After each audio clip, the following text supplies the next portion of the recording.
आप में से सभी ने कभी न कभी एक बात जरूर सुनी होगी कि दुनिया में मन सबसे ज्यादा शक्तिशाली होता है। अगर आप किसी चीज को पूरे मन से चाहो तो आप उसे हासिल कर सकते हो।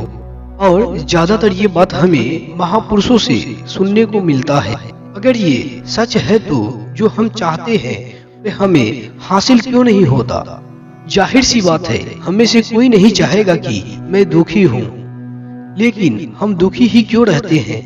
हर इंसान अपने मन से तो कामयाब होना ही चाहता है, खूब पैसा कमाना चाहता है, लेकिन वे कामयाब नहीं होता।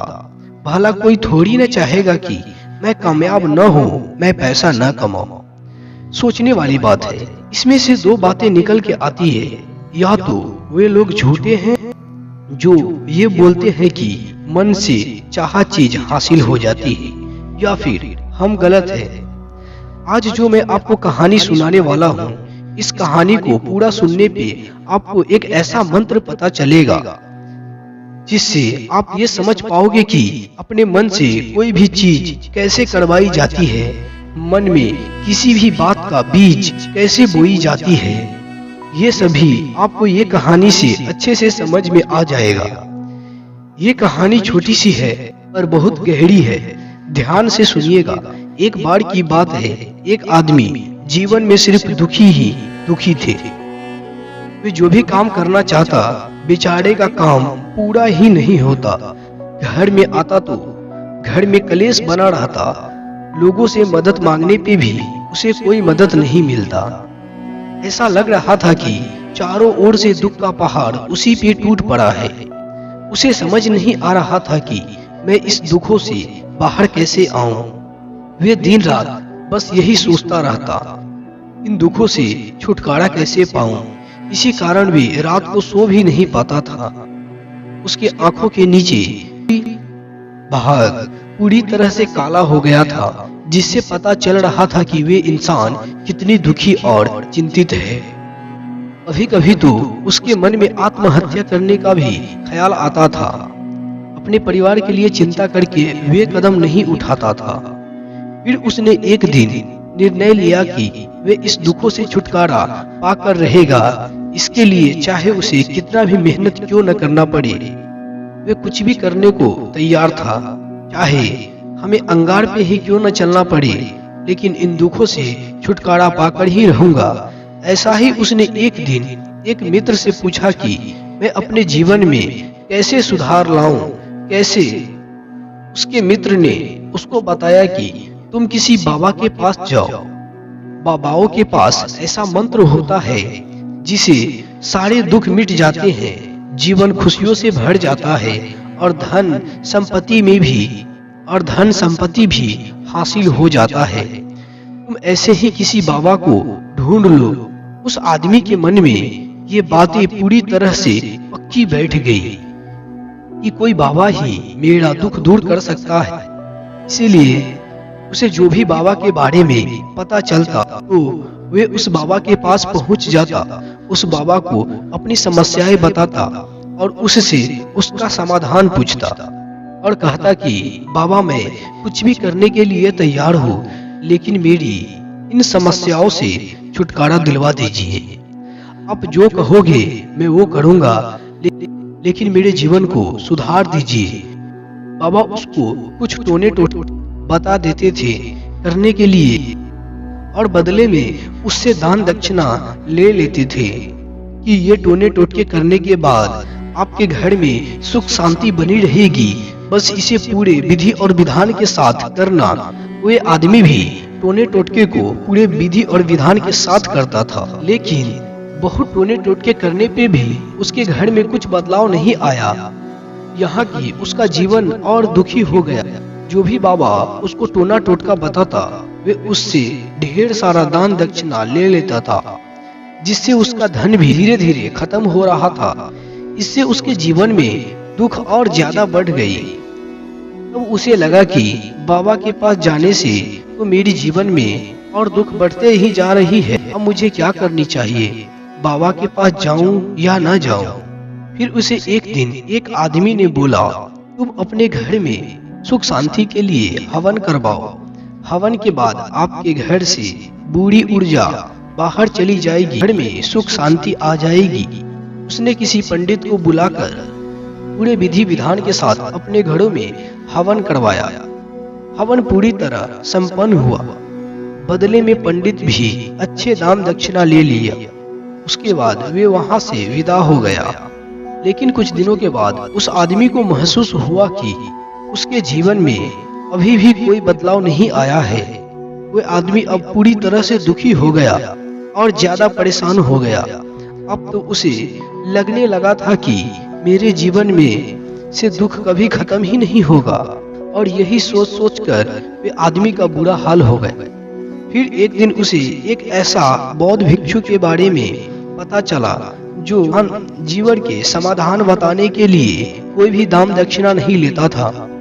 उस आदमी को लगा कि ये बाबा दूसरों की तरह नहीं हो सकता, क्योंकि ये दाम दक्षिणा तो लेते ही नहीं हैं। ये सच में कोई सिद्ध बाबा होगा। और यही सोचकर वे उस बौद्ध भिक्षु के पास पहुंच जाता है। जब वे वहां पहुंचा तो वे ध्यान में बैठे हुए थे। ये देखकर वे व्यक्ति वहीं पे बैठ गया, ध्यान से बाहर आने का इंतजार कर रहा था। थोड़ी देर बाद बाबा ने आंखें खोली तो सामने उसने एक दुखी और परेशान व्यक्ति को बैठा देखा। बाबा उसके आंखों के नीचे कालापन देख के ही जान गया था कि ये व्यक्ति कितना ज्यादा दुखी और परेशान है। उस बौद्ध भिक्षु ने उससे कहा कि बच्चा, क्या चाहते हो? बाबा के पास क्या लेने आए हो? उस आदमी ने कहा, बाबा, मैं अपने जीवन में बहुत ज्यादा परेशान हूँ। मैं इन दुखों को दूर करने के लिए बहुत सारे रास्ते अपनाए हैं। हर वे तकलीफ करके देखी जो किसी बाबा ने मुझे बताई, हर वे काम करके देखा जो किसी इंसान ने मुझसे करने को कहा, लेकिन मेरे जीवन में दुख में कोई भी कमी नहीं आई। बाबा, उसके विपरीत और मेरे जीवन में दुखों में बढ़ोतरी हो गई। मुझे समझ नहीं आ रहा कि मैं क्या करूं। कभी कभी तो मेरे मन में आत्महत्या करने का भी ख्याल आता है, लेकिन अपने परिवार को सोचकर मैं ये कदम नहीं उठा रहा। मैं आपके बारे में बहुत सुना हूँ और मैं बहुत उम्मीद के साथ आपके पास आया हूँ। कृपया करके मुझे कोई ऐसा मार्ग बताइए जिससे मुझे अपने दुखों से छुटकारा मिल पाए।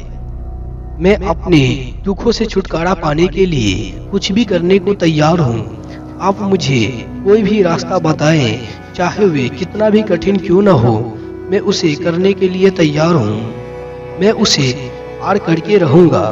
बौद्ध भिक्षु ने महसूस किया कि ये व्यक्ति सच में बहुत ज्यादा परेशान है।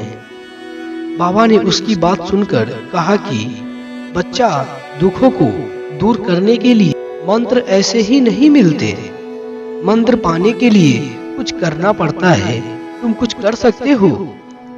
वे आदमी ने सोचा, ये बाबा भी लगता है मुझसे दाम दक्षिणा ही मांगेंगे, और कोई रास्ता न पाके वे व्यक्ति ने कहा, बाबा, आप जितने दाम दक्षिणा लेना चाहते हो मैं देने के लिए तैयार हूँ, लेकिन आपके मंत्र सच्चे होने चाहिए, वे पूरा होना चाहिए, उसका फल मुझे मिलना चाहिए। इसके बाद आप जो भी दान दक्षिणा लेना चाहते हो मैं दे दूंगा। बाबा ने कहा, दाम दक्षिणा तो बहुत छोटी सी चीज है, मुझे वे नहीं चाहिए। उसने कहा, मैं अंगार पे भी चलने को तैयार हूँ, बस आप मुझे आज्ञा दीजिए। उस बौद्ध भिक्षु ने कहा, अंगार पे भी चलने वाला ये छोटी काम मैं तुझसे नहीं करवाने वाला। मैं जो करवाने वाला हूँ वो बहुत ही कठिन मंत्र है, उसे पूरा कर पाओगे? उसने कहा, बाबा, आप मुझे बताइए तो मुझे करना क्या है, मैं कुछ भी करने को तैयार हूँ। तो बाबा ने उसे कहा, जब तुम यहाँ से घर जाओगे तो रास्ते में अपने मन में ये दोहराते जाना कि मैं सुखी हूँ, मैं सुखी हूँ, मैं सुखी हूँ। बार बार अपने मन में यही दोहराना, और ये जुबान पे नहीं आना चाहिए, बस अपने मन में दोहराते रहो कि मैं सुखी हूँ, मैं सुखी हूँ। ये सुनकर उसने कहा, बाबा, इतनी सी बात, ये तो मैं चुटकी बजाकर कर लूंगा, लेकिन इससे होगा क्या? उसने कहा, एक बार इसे करके देखो, ऐसे भी तुमने कई बाबा के मंत्र किए, तुम इस मंत्र को भी करके देखो। उसने बोला, ठीक है बाबा, मैं ये मंत्र जरूर करूँगा।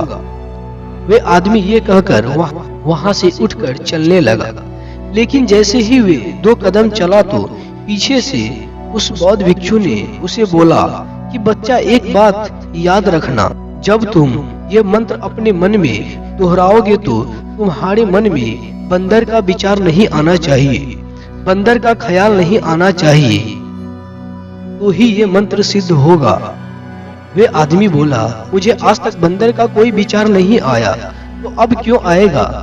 आप चिंता मत कीजिए बाबा, मैं बस मन में यही दोहराऊंगा कि मैं खुश हूँ, मैं खुश हूँ। इसके अलावा कोई भी विचार मेरे मन में नहीं आएगा। वे वहां से चल दिया और अपने मन में मैं खुश हूँ, मैं खुश हूँ दोहराने लगा।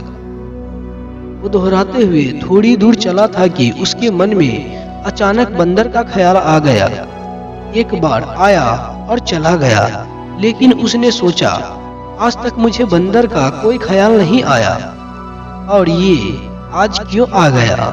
और ऐसे करके वे बंदर के विचारों को पकड़ लिया और वे भूल गया कि उसे क्या मंत्र दोहराना है और वे बंदर के बारे में ही सोचने लगा।